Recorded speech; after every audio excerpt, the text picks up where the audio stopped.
জগন্নাথের স্নান যাত্রাটা এমন ভাবে কাটাবো ভাবিনি। তাহলে কি যাওয়া আমার কপালে নেই?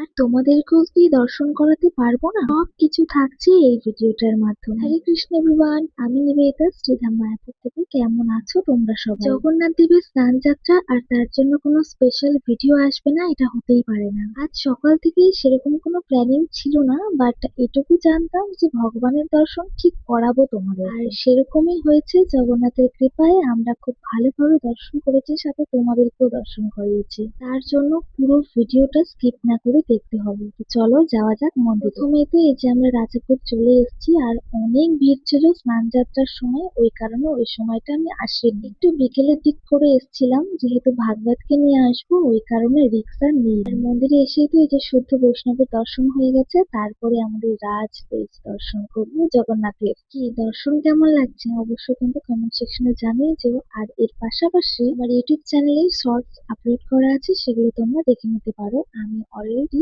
কমেন্ট সেকশনে দিয়ে রেখেছি লিঙ্কটা। জানো তো, আমরা ভেবেছিলাম হয়তো আমরা মহাপ্রসাদ পাবোই না, বাট জগন্নাথ এত কৃপালু যে আমাদের জন্য সেই ব্যবস্থাটাও করে রেখেছে। জানো তো, বর কিন্তু অনেকটা মহাপ্রসাদ পেয়েছিল। এখন তো তোমরা দর্শন করছো খিচুড়ি মহাপ্রসাদ, বাট বর কিন্তু তারপরে কাঁঠাল, আম, কলা সব পেয়েছিল। ওটা ভিডিও করতে আমার মনে নেই। আশা করছি তোমাদের এই ছোট্ট ভিডিওটা ভালো লেগেছে। ভিডিও ভালো লাগলে অবশ্যই আমার পাশে থেকো। আর নেক্সট ভিডিও নিয়ে আসছি খুব তাড়াতাড়ি। হরে কৃষ্ণ।